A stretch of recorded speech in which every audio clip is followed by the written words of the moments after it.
هتحس بايه لو عرفت ان القطط بتسخر من كل اللي حواليها، وسواء انت كنت صديق او عدو، بتاكلها او مش بتاكلها، بتهتم بيها او مش مهتم، فهي بتبص لكل اللي حواليها بنفس النظره. ويا سلام بقى لو شايل القطه بتاعتك ورايح بقى مشوار، بتكون فاكر ان انت واخدها كده معاك وان هي زي الحاجه المسحوبه كده اللي ملهاش راي، ما تبقاش عارف ان هي بتكون شايفاك زي الخادم اللي شايل الملكه بتاعته اللي ما ينفعش تمشي على الارض. ومن هنا هنكمل صفات القطط في كتاب فكر وتصرف كانك قط للكاتب ستيفن جارنيه. لما شفت الكتاب وقريته عرفت بقى ليه القط كده مستفز في طباعه. هو الحقيقه مش مستفز على قد ما هو مغرور وشايف نفسه. طيب خد الصدمه دي بقى، تعرف القط بيبص لك ازاي لما تيجي تاكله؟ بيكون باصص لك من فوق وشايف نفسه ان هو يستاهل الاكل ده، ويا ريت لو كان في احسن كمان ممكن تقدمه له. بيكون شايف نفسه حاجه مقدسه قوي. مش عاوزه اضايقك كمان وهقول لك ان هو بيكون شايف نفسه زي الملك وانت مجرد بس خادم عنده. اما الكلب الغلبان ده فممكن يفضل مخلص ليك طول العمر عشان بس اكله واحده قدمتها له. بيكون ممتن ليك جدا وشايف ان ده فضل وكرم منك. قريت جزء من الكتاب وده فكرني بمنظر بشوفه كل يوم وانا رايحه الشغل الصبح. مجموعه من الكلاب دايما بتمشي مع بعض، بيكونوا كده في تجمع لدرجه ان انا اوقات كتير ببقى خايفه من شكلهم. لو قعدت اتفرج على التلفزيون وجبت مثلا برنامج بيتكلم عن الحيوانات زي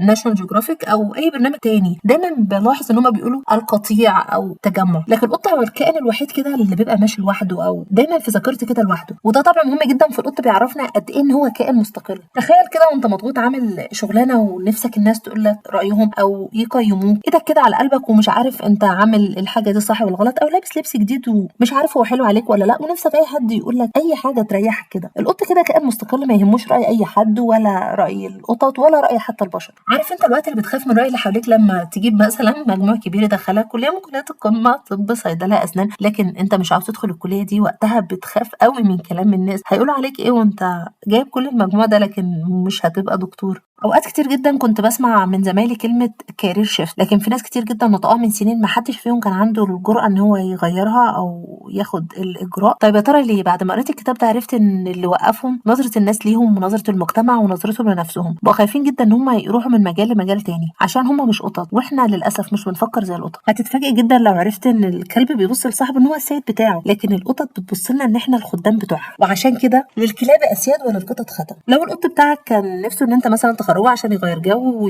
ويتبسط شويه بره ويلعب، لكن انت مش فاضي، عندك يوم طويل وعندك شغل ومسؤوليات كتير جدا، مش فاضي لمجرد لعب القط بتاعك، في الوقت ده القط مش بيزعل ولا بيغضب ولا بيثور ابدا، بالعكس بيقف عند الباب ويحرك ديله وبيشوف وسيله ان هو يسلي نفسه. لو انت مثلا رجعت من شغلك عشان ناسي ورق وحاجات كتير وماشي تتكعبل كده في نفسك، لقيت القط واقف بس مجرد ان هو يتبسط على الباب وبيهز ديله، بتحس ان انت متضايق ازاي ان هو مبسوط كده ومقضي يومه في الوقت اللي انا مش عارف اتلفت حواليا. الحقيقه الكاتب بيقول ان انت حاول تهدى شويه زي القط وخليك منظم علشان تعرف تلاقي الحاجه في الوقت اللي انت عاوزها. السرعه والبهدله بتاعتك دي مش هتفيدك في اي حاجه اكتر من ان هي هتكركب يومك اكتر. وبعد ما قريت الجزء ده من الكتاب افتكرت حاجات كتير جدا حصلت لي بسبب السرعه والتوتر. كوبايه القهوه اللي جيت اعملها علشان محتاجه ان انا اخرج دلوقتي وجيت امسكها عشان مستعجله، وقعت من ايدي واضطريت ان انا امسح الارض والم الازاز بسرعه. وقت تاني جيت اخرج بدل ما امسك الورق عشان اخرج وقع كله من ايدي واضطريت ان انا المه. حاجات كتير عملتها وانا متوتره ومستعجله، بدل ما يكون قدامي ربع ساعه واخرج ممكن ادخل مثلا في ساعه الا ربع. الفترات اللي احنا فيها دي في ناس كتير قوي بقت شايفه ان الخروجات او الفسح بقت لود وضغط عليهم. واللي افتكره عن القطط ان انا لما ببص على قطه مثلا بتلعب او مجموعه من القطط، هم مش شايفينك اصلا وانت معدي عليهم، حتى لو انت كنت صاحب القطه دي مش هيبداوا بقى يبصوا لك ويحسوا بيك الا لو معاك اكلهم او اكل هم بيحبوه. وقتها ممكن بقى يبداوا يعملوا عليك رباطيه علشان ينولهم كده من الحب جانب. تعرف بقى الوقت اللي انت بتحس فيه ان انت مضغوط في الشغل وعندك ستريس ولود جامد جدا، وقتها بقى مثلا لما تقرر ان انت تقضي الويك اند في مكان انت واهلك او مع اصحابك او حتى مع نفسك، تعرف ان انت مش ملزم ابدا في الوقت اللي انت محتاج ان انت ترتاح فيه او في الويك اند بتاعك ان انت ترد على كل المكالمات او كل المسج. الكاتب هنا بيدي اقتباس حلو قوي عن القط بتاعه، القط زيجي. بيقول ان هو وهو صغير كان بيعدي الطريق وفي عربيه خبطته وفقد ساق من ساقانه الاماميه، والحقيقه ان زيجي اتعامل مع الموضوع عادي جدا لدرجه ان هو قعد اسبوع بس رابط رجليه.